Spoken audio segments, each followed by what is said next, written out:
Monde numérique. L'intelligence artificielle va-t-elle prendre mon travail ? Alors que ChatGPT vient de souffler ses 3 bougies et que l'IA s'insinue partout, c'est la question que commence à se poser de manière de plus en plus concrète et non sans inquiétude un certain nombre de professionnels. Et l'actualité est là pour renforcer les inquiétudes. Le cas le plus récent, le plus emblématique, c'est celui de HP, le groupe informatique qui a annoncé récemment son intention de se séparer de 10% de ses effectifs au cours des 3 prochaines années. Explication officielle avancée, l'intelligence artificielle. À Las Vegas, lors de l'AWS re:Invent 2025, Amazon Web Services a présenté une nouvelle vague d'agents IA, ces mini-outils autonomes capables d'effectuer des tâches complexes, parmi eux-mêmes des agents d'ingénierie virtuelle, spécialisés dans la maintenance informatique ou la cybersécurité, capables par exemple de diagnostiquer des incidents, de proposer des correctifs, de surveiller des infrastructures 24/24. Alors même si les propos sont rassurants, l'IA n'est là que pour alléger le travail d'équipes souvent surchargées. Eh bien, n'empêche, voilà encore des innovations qui peuvent raviver certaines craintes. En France, récemment, le journal Libération publiait le témoignage de plusieurs professionnels dont l'activité a été transformée, voire aspirée par l'IA. Traducteurs, graphistes, rédacteurs ou encore employés d'une agence de communication. Tout ça, c'est très concret. Désormais, ce que d'aucuns annonçaient depuis longtemps est bel et bien en train de se produire.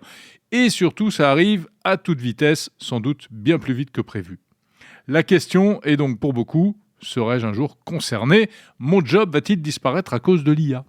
La liste est longue de tous ceux qui se posent la question aujourd'hui, développeurs, journalistes, médecins, comptables, guichetiers, chauffeurs. Alors il y a deux manières de se poser la question, ou plutôt d'y répondre, soit on s'inquiète, soit on se dit que mais non, ça n'arrivera jamais, car on est au-dessus de ça. Elon Musk, lui, est sûr que ça va vous arriver un jour ou l'autre. Vous allez perdre votre emploi du fait de l'IA et des robots. Il se range donc dans le camp de ceux qui prévoient carrément la fin du travail. Dans un podcast fin novembre, Elon Musk a déclaré que dans 10 à 20 ans, le travail deviendra facultatif. L'IA et la robotique seront tellement performants que nous n'aurons plus besoin de travailler, sauf éventuellement par choix. Une vision futuriste, spectaculaire, qui alimente évidemment beaucoup d'angoisse. A l'inverse, Jensen Huang, le patron de Nvidia, lui n'est pas du tout sur cette ligne. Pour lui, l'IA démultiplie le travail, mais elle ne remplace pas l'humain. Lors d'un forum économique à Riyad, il a expliqué que si les tâches difficiles devenaient plus simples, eh bien, on aura tout simplement plus de temps pour poursuivre des idées. C'est une vision peut-être un peu poétique de la révolution de l'IA, mais elle a le mérite d'être optimiste. Alors au-delà des prophéties, des inquiétudes, qu'en est-il exactement ? Que disent les études ? Eh bien, les grandes institutions adoptent une position intermédiaire. Le FMI estime que 40% des emplois dans les pays développés seront touchés par l'IA. Mais attention, toucher ne veut pas dire supprimer. Oui, certains postes ont tout pour être automatisés, d'autres augmentés et d'autres enfin transformés. L'OCDE nuance également ce constat. Les régions très automatisées ne perdent pas forcément plus d'emplois. L'automatisation crée de nouveaux postes, elle en détruit aussi, mais ce n'est donc pas une vague noire, plutôt une grande réorganisation, un grand rebattage de cartes.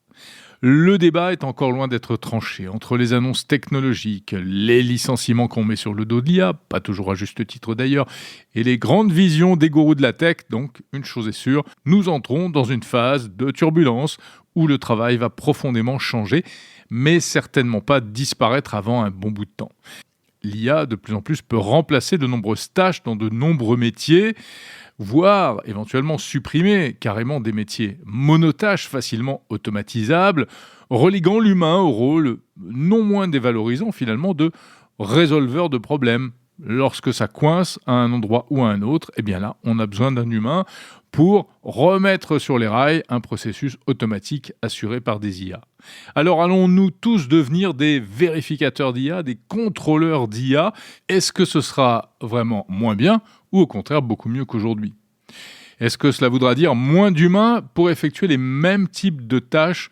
Sans doute.